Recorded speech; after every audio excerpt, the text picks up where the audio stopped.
Episode 67 this week, A Mark of Giddeon. The Mark of Giddeon was the title of it. The Enterprise is going to this planet Giddeon, where Captain Kirk has a meeting with the planet council. He hears it's a great place. He's hugely excited to go down there. He'll be back in a few minutes, he tells Spock. They beam him down there, and Kirk's all alone. No Spock. He can't find anyone on the bridge. All alone. He doesn't know what's happened. On the Enterprise, Mr. Spock gets a message from the planet council, and they're like, Captain Kirk never showed up. What happened? And he's like, I beamed him down myself using the coordinates you gave me. The council's like, oh, well, you must have made a mistake. We were afraid this would happen. We don't want to be responsible for it. Goodbye. Spock keeps trying to go through negotiations so they can get an investigation going, and the council doesn't want anyone else to go down to the planet. They say, well, what if it happens again? We don't want that type of responsibility. Anytime one of the other crew, McCoy or Scott or Uhura, say something, then the council member like, what's that? There's too much interference in your signal. We can't understand you. They're playing this game.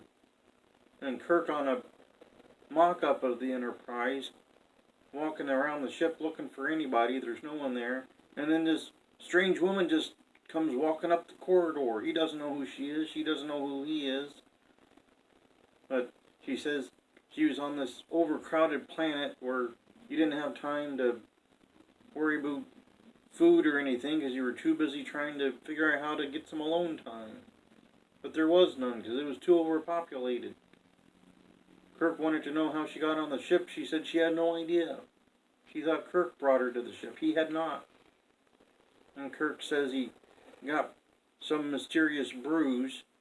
And he didn't understand how that got on his arm. They go down to the bridge. And he's like, well, I guess I can run the ship for years. Just the two of us on board here. Because they're not around Giddeon anymore. You looked at the view screen, no Giddeon. He's like, well, I wonder where we are. And then he's like, oh yeah, I lost 9 minutes. No explanation ever given how he lost 9 minutes if he beamed down to the planet, beamed to the transporter pad of the Enterprise, no crew around. No one said how he would have lost 9 minutes. It didn't add up. But that didn't trigger him that something was wrong. He just figured the crew just left and sent him on his way, apparently.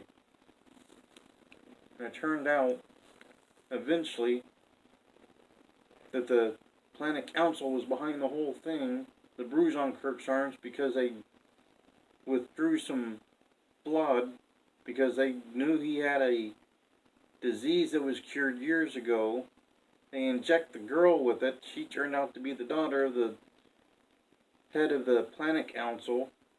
They wanted to have her get a disease and die because they wanted to control the population. They were all excited. They were like, well, now she'll spread disease and a bunch of people get sick and die, and we'll have less people wandering around. Kirk starts telling them about birth control and sterilization. They're like, nah, we'll just kill a bunch of people. It'll be fine. Eventually, Spock figures out what had happened. He beams to the mock-up Enterprise. It was just like a elaborate set, apparently, meant to fool Kirk for reasons. Spock finds Kirk. They take the girl, get her to the real Enterprise. Everything's fine, except for the planet that may or may not have been still overpopulated. Some interesting notes in this one. It was never explained why Kirk didn't use his communicator. He should have had his own communicator. Spock used one once he went from one Enterprise to the other. He wasn't fooled, but Kirk, the captain of the ship, never thought of that. He could have been out of there at any time. Could have taken him seconds, but he did not. One of the episodes had all the regular cast members in it. Scotty, Uhura, Chekhov, Sulu, they were all in it. And there's also a foreshadowing because McCoy told Spock he would be a great diplomat, even though Spock claimed to not like diplomacy. Didn't want to be a diplomat or a bureaucrat, but he went on to be a diplomat. Star Trek 6. He sure did. Then later in the Next Generation, he was essentially a diplomat, trying to bring Romulan and Vulcan together.